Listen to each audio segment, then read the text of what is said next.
dressed up.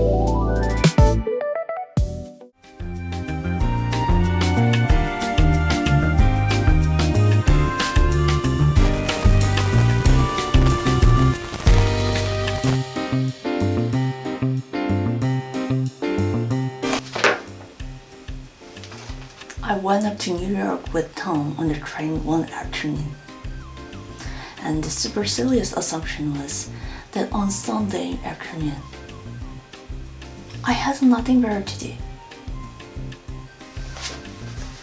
Scene 1. The Valley of Ashes.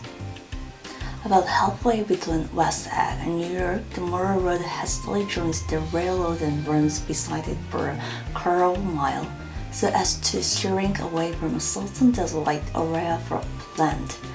This is the Valley of Ashes, a fantastic farm where ashes grow like wheat into ridges and hills and grotesque gardens. And finally, with the transcendent effort of man, who moved dimly and already crumbling through the powdery air.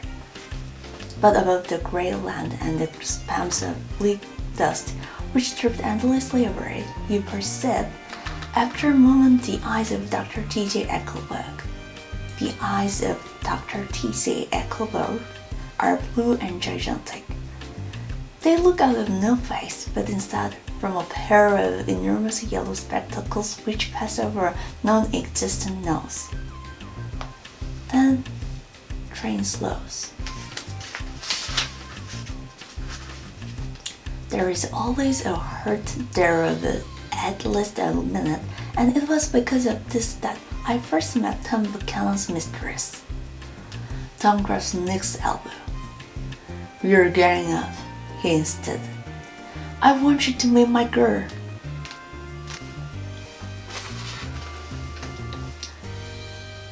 He said it was a favor, like introducing me was the same as owning her.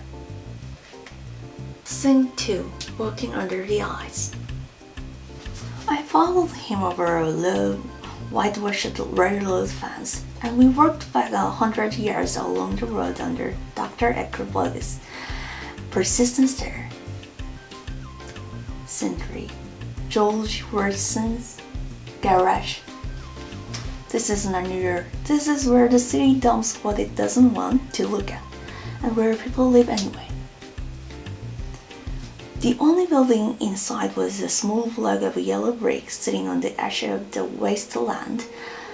The third was a garage, repaired George B. Wilson cars but unsold, and I followed Tom inside. The interior was unprosperous and bare. The only car visible was the dust-covered wreck of a Ford which crouched in a dim corner. George Wilson. He was a blonde, spiritless man, anemic and faintly handsome.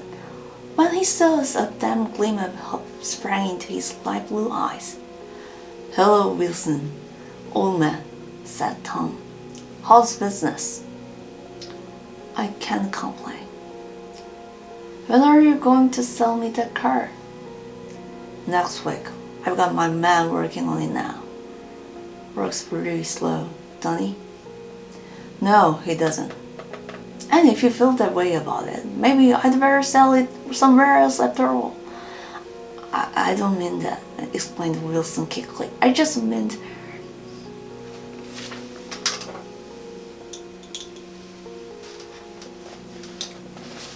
George is not rude.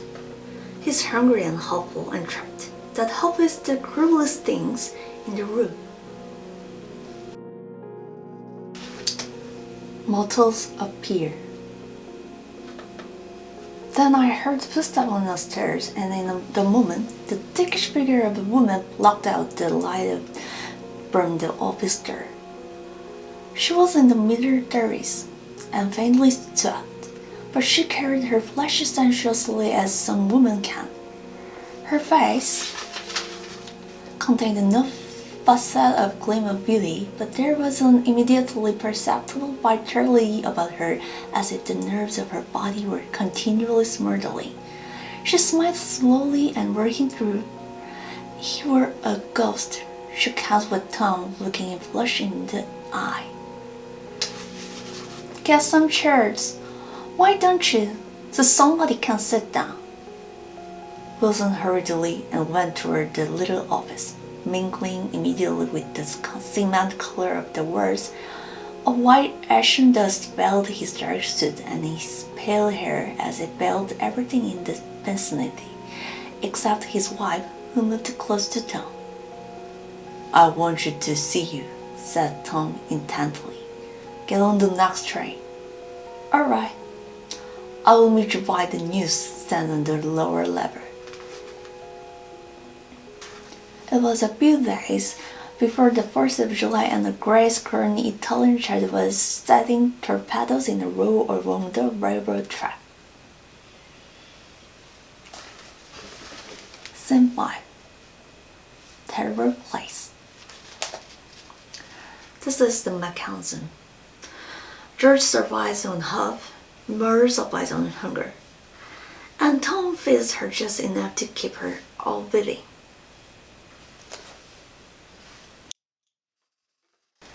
Terrible place, isn't it? Said Tom. Awful. It does her good to get away. Doesn't her husband object? Wilson? He thinks she goes to see her sister in New York. He's so dumb he doesn't know he's alive.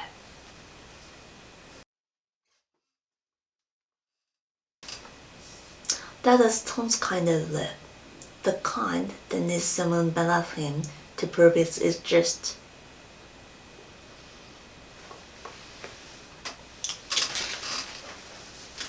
Scene 6. Trains to New York. So Tom Buchanan and his girl and I went up together to New York. Or not quite together, for Mrs. Wilson sat discreetly in another car. Tom deferred that much to the sensibility of those East Eggers who might be on the train. At the newsstand, she bought a copy of Town Tattle and some cold cream and a small flask of perfume.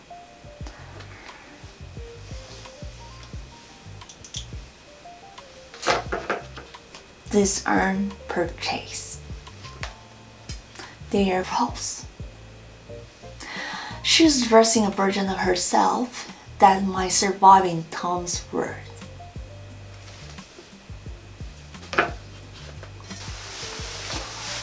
I want to get one of those dogs for the apartment. They're nice to have a dog. What kind do you want, lady? I'd like to get one of those police dogs. That's no police dog, said Tom. It's more of an Airedale. Look at that coat, same coat. That's the dog that will never bother you with catching cold. I think it's cute. How much is it? That dog will cost you $10. It's a bitch, said Tom decisively. Here's your money. Go and buy 10 more dogs with it.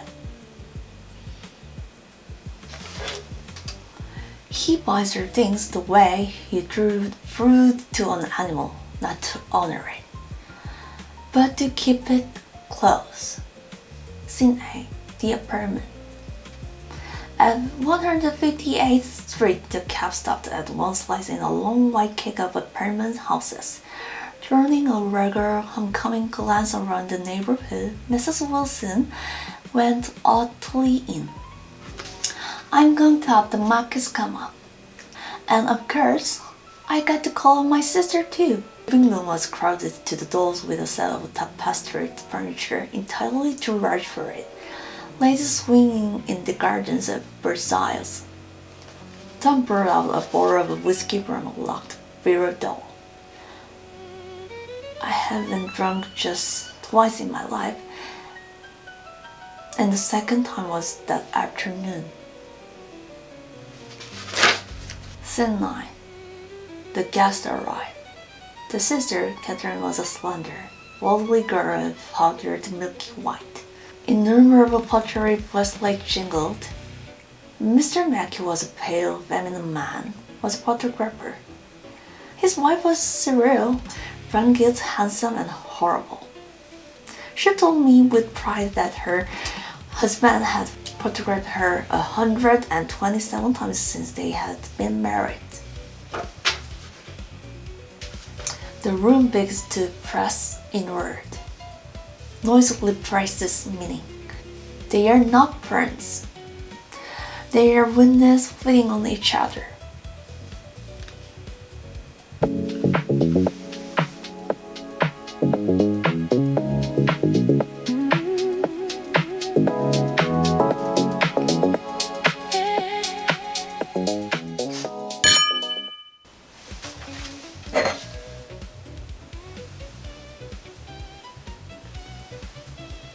Mrs. Wilson had changed her costume some time before and was now attired in an elaborate afternoon dress of clean color chiffon, which gave out a continual rustle as she swept about the room. With the influence of the dress, her personality had also undergone a change. The intense vitality in the garage was converted into impressive laughter. Her laughter, her gesture, her assertion became more violently affected moment by moment, and as she expanded, the room grew smaller around her until she seemed to be revolving on a noisy, creaking pivot through the smoky air. My dear, most of these fellas will cheat you every time. All they think of is money. I like your dress, remarked Mrs. Mackey. This is just a crazy old thing, she said. I just slip it on sometimes when I don't care what I look like.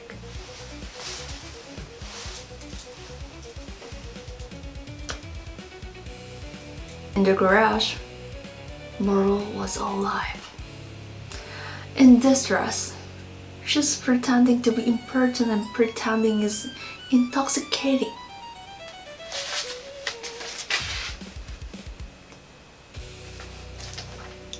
I should change the light.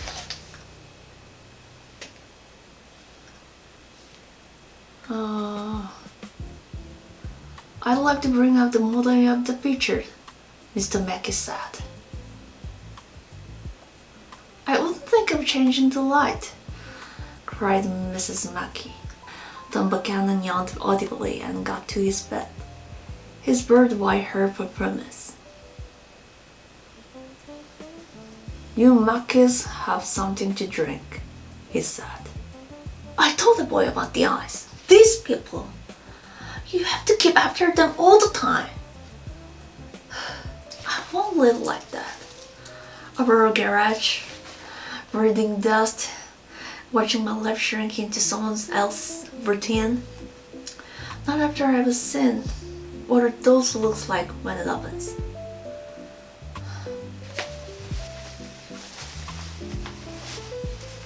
Yet high over the city, our line of yellow windows must have contributed their shade of human secrecy. Murder mistakes attention for power. Tom mistakes power for permission. Scene 11. Daisy. Sometime toward midnight, Tom Buchanan and Mrs. Wilson stood face to face discussing in impassioned voices whether Mrs. Wilson had any light to mention Daisy's name. Daisy, Daisy, Daisy, shouted Mrs. Wilson.